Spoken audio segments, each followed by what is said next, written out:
তপতির cook হাউসে সবাইকে স্বাগত। আজকের রেসিপি শাহী পনির। শাহী পনির বানানোর জন্য প্রথমেই আমি একটা বড় বাটিতে অল্প লবণ আর গরম জল করে পনিরটা দিয়ে দিচ্ছি। এখানে আমি 200 গ্রাম মতো পনির নিয়েছি।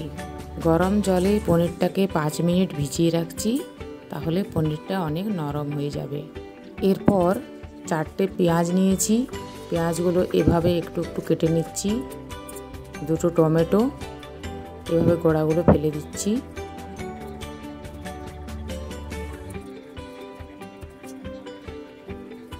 আর 1 টুকরো আদা এভাবে ছোট ছোট করে কেটে নিচ্ছি।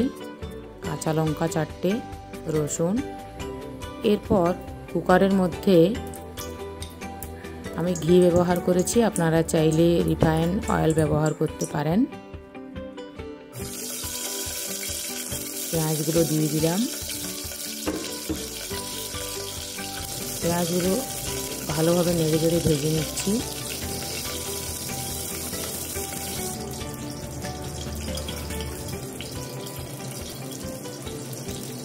এরপর রসুন, টমেটো সবগুলো দিয়ে আরেকবার ভালো করে মিশিয়ে নিচ্ছি। আগে থেকে ভিজিয়ে রেখেছিলাম কাজু, সেই কাজু দিয়ে দিলাম।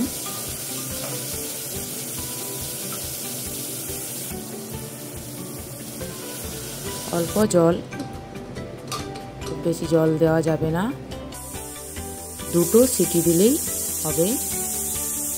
এরপর ওটা ঠান্ডা হতে হতে আমি এখানে পনিরটাকে ছোট ছোট টুকরো করে কেটে নিচ্ছি।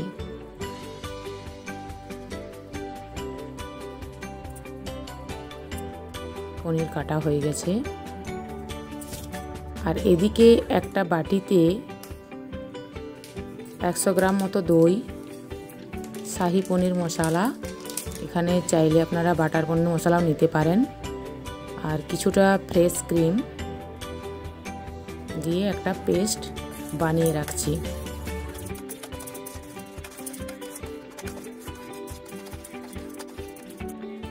এরপর ততক্ষণে এটা ঠান্ডা হয়ে গেছে।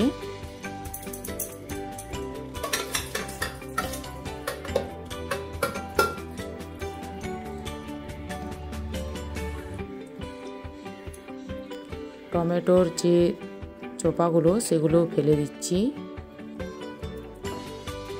এর মধ্যে লবণ, কাঁচা লঙ্কা, আদা, ধনে পাতার ডাঁটিগুলো দিয়ে দিলাম।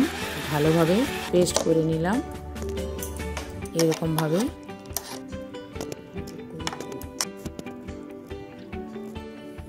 এরপর কড়াই বসিয়ে কড়াইয়ের মধ্যে রিফাইন তেল দিয়ে গরম করে আমাদের বানানো পেস্টটা দিয়ে ভালোভাবে নাড়তে হবে। পরিমাণ মতো লবণ, হলুদ গুঁড়ো, কাশ্মীরি লঙ্কার গুঁড়ো দিয়ে ভালোভাবে, যতক্ষণ না মশলাটা ভালোভাবে ভাজা হচ্ছে ততক্ষণ এইভাবে নাড়তে হবে।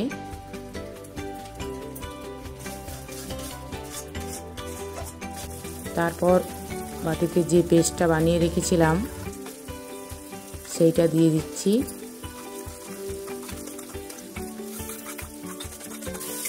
আবার ভালোভাবে নাড়তে হবে। বাটিটা ধুয়ে কিছুটা পরিমাণ জল দিয়ে দিলাম।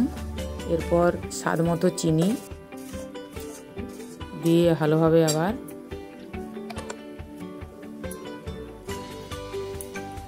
ফুটতে হবে। ভালোভাবে ফুটে গেলেই কেটে রাখা পনিরের টুকরোগুলো এর মধ্যে দিয়ে দিলাম।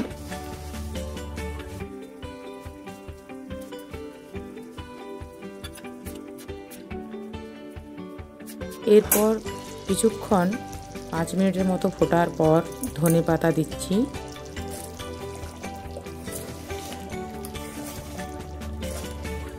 একটু নেড়ে নিচ্ছি।